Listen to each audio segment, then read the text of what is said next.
guys, it's Victoria Windrum here, and I really just wanted to go through a little tutorial here on how to use Microsoft PowerPoint for editing pictures. Many people just think that this is just a slideshow maker, and you can use it as that, and it's really effective as that.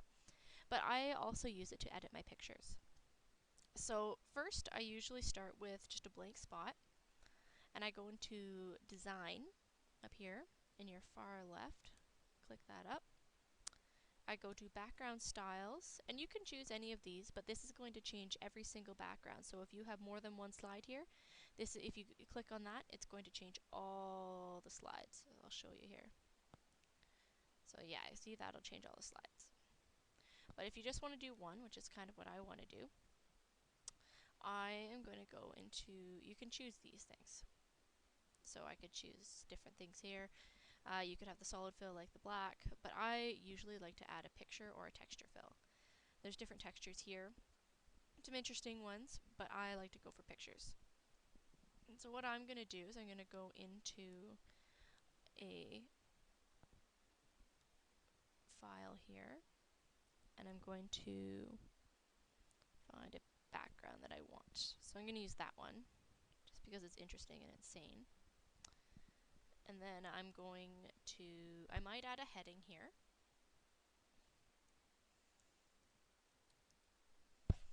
Now because my background is pretty crazy, it's going to look a little bit, it's not going to show up very well. So I'm going to double click on that box, that text box, and I'm going to go to shape fill. And I might make it white, but you can see the text is white. So I'm just going to change the text here, and you can change that to whatever color. Also, you know, maybe that's just a little bit too heavy for you, so I'm going to go ahead and double click on that again. Okay, so this is already up, and I'm going to go to Shape Effects. So I like this because it softens the edges. It sort of looks cool. But then I'll also go to Shape Styles, and what you can do here is you can affect the transparency of it. You can go down as low or as heavy as you want, but you can kind of still see the image through there. That's really cool. I like that. So you can also add text into here. I don't need that for now, but it also works in the same way. So now I might add, I want to put a picture in there. So I'm going to find a picture.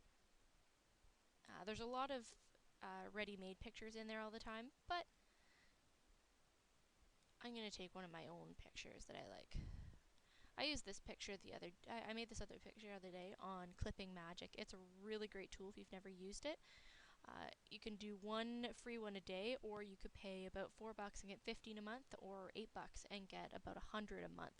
And it's just, it takes out all the background of the stuff, and you can do a little bit of editing there. I really love it. So with this, I like the way this looks, but I would like to have a border. So what I'm going to do is I'm going to make a shape. I'm going to make a rectangle. So obviously that's covering my picture, but what I'm going to do is I'm going to double click on that, and it's going to come up the drawing tools for this. And again, I'm going to go to shape fill, but instead of picking a different color, I'm going to go to no fill. And so that looks like that. And then I'm going to go to shape outline. I'm going to pick, I want a thick outline, and I'm going to make it black as well. So I really like the way that looks.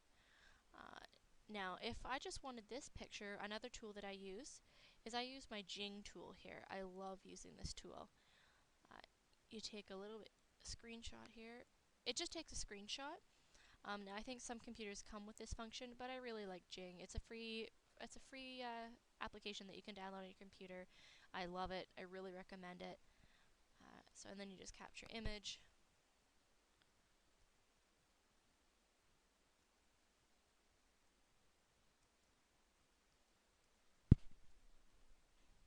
Save it, and it's going to pull up your files.